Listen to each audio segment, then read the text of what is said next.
الله والصلاة والسلام على رسول الله وعلى آله وصحبه ومن والاه. السلام عليكم ورحمة الله. برزان خوش حالم بيمو خزمتان لبرنامج رامان بمبستي رزامندي رب العالمين وهو دارم إيوي آزي السودي لور بقرن. أعوذ بالله من الشيطان الرجيم. بسم الله الرحمن الرحيم. قل هو الله أحد. بلى قل هو الله أحد بلى وكوتمان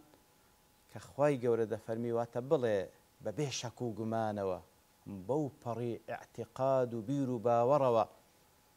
بشوي كوا معناكي تبغي ولا بو خلشيج راي بجيني ابن عاشور دفرمي كاتك واخواي جورد فرمي قل لبرسية واتبلى كواتا أوي كوادا قتريل دواي بلى شتيشي زور جرنج ومهمة كواتا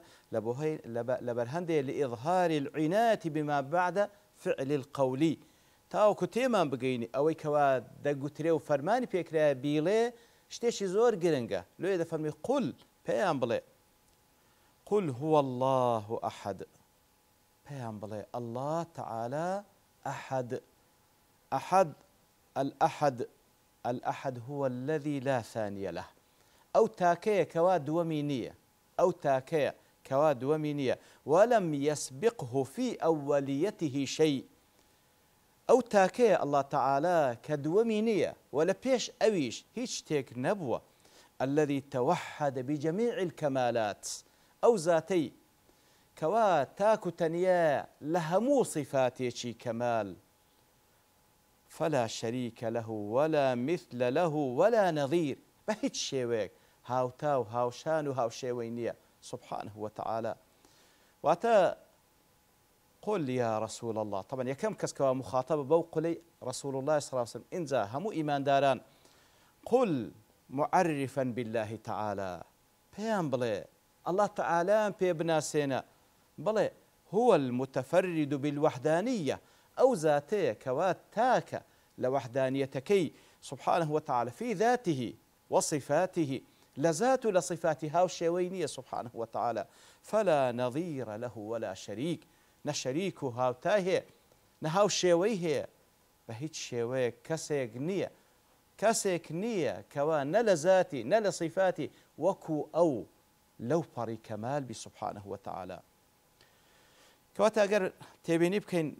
نافرمي بلي الله تعالى واحدة بل كده فرمي قل هو الله أحد لبرأوي لأن الواحد له ثاني وثالث ورابع كدلين واحد دوام وسيم وتسارمش لدوايديه أما أحد فلا أحد سواه كدلين تاك أحد غير أو سبحانه وتعالى كزوك أونية وكل مجموع فتاوى شيخ الإسلام ضلي لا يطلق هذا اللفظ على أحد في الإثبات إلا على الله عز وجل لفظ أحد لجملة وجملة إثبات بتنها وتنها لبو الله تعالى بكار هندري قل هو الله أحد تنها لبو أو بكار هندري لبرسي لأنه الكامل في جميع صفاته وأفعاله هذا أو كاملة لهم صفات كائن لهم أفعال كائن لذاته سبحانه وتعالى وليس في الموجودات ما يسمى أحدا في الإثبات مفردا غير مضاف إلا الله تعالى إلا الله تعالى كواتا لهر جملة قار بكار بينين جملة إثبات بيتن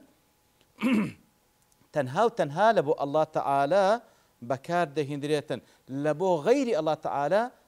دبي مضاف بي لبو شتيتش ديك لبو نمونا دلي جاء أحد المعلمين بإضافة بأحد تنها وتنها لبو خواي يقول بكار بخلاف النفي بلام لبو جملة نفي أحد بكار لبو غير الله تعالى مثلا ما جاء أحد كسيق نهد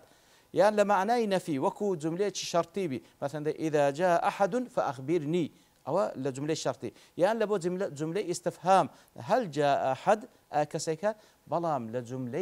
لجملة كوا بوشي ويبيتن جملة إثبات بيتن كبوشي أحد بكار بهندريتن ببيع أو كوا إضافة بكرة لبوشتشكا تنها لبو الله تعالى قل هو الله أحد هل أو شاني أو بوشي وصف بكرة لبرو هل أو كاملة لذاتي لأسمائي لصفاتي سبحانه وتعالى وصلى الله وسلم على نبينا محمد وعلى آله وصحبه أجمعين وآخر دعوانا أن الحمد لله رب العالمين. Mm-hmm.